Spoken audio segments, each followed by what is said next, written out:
Hi, Maggie here again. So we're up to video 3, and hopefully you're getting really into a role of what you can do to have a difficult conversation, dealing with that inner critic, and getting what's important for you.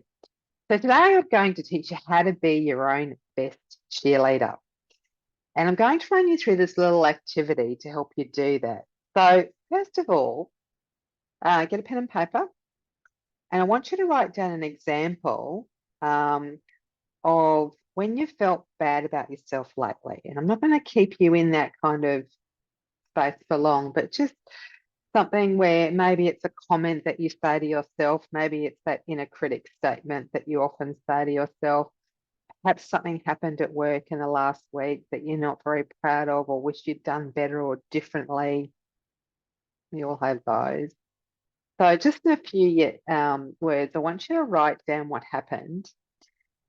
And then what I would like you to do is, what kind of language is your inner critic telling you? Like, is it saying things like, you failed, you should have done better, you should have known better, you're not good at this, why are you bothering, you deserve better? What's kind of the statement? And it can just be a few words. So I just want you to write that down.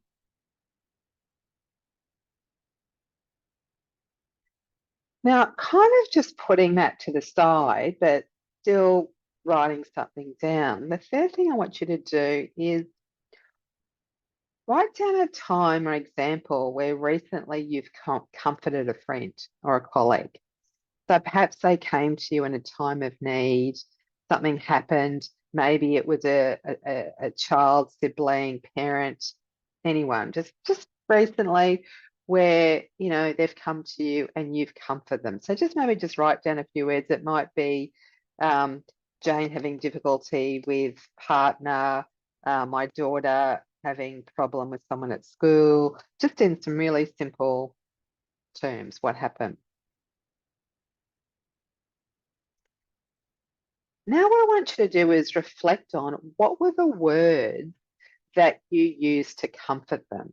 And you might not be able to remember the specific words, but just broadly speaking, what did you say to this person to restore worthiness in themselves, or to feel better about themselves, or to give them some comfort and relief from how they were feeling? So I just want you to write down what those words were.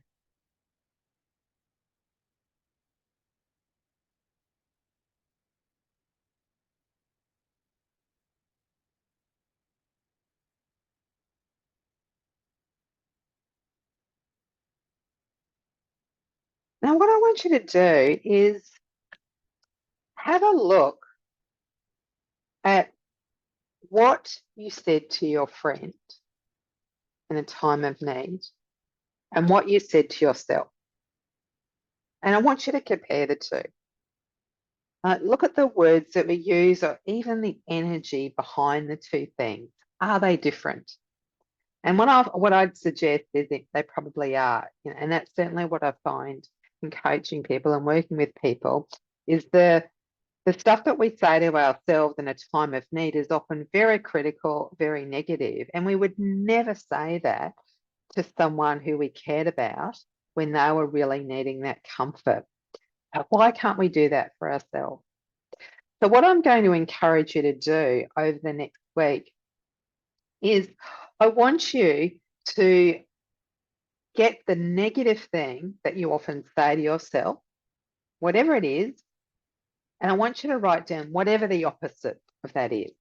So if it's you're no good at this, it's I am good at this.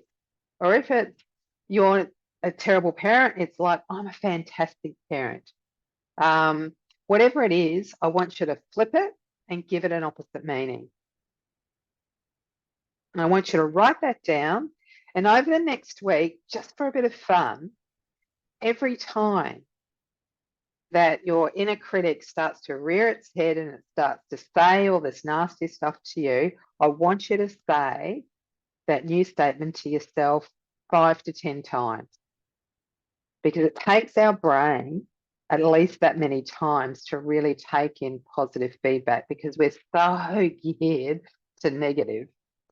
And so by saying that over and over again, just really bedding that down, so that you can start to really note it and take better control of your inner critic to put it into something that's much more helpful and kind to you. Hope that's helpful. Look forward to seeing you in our next video. Bye for now.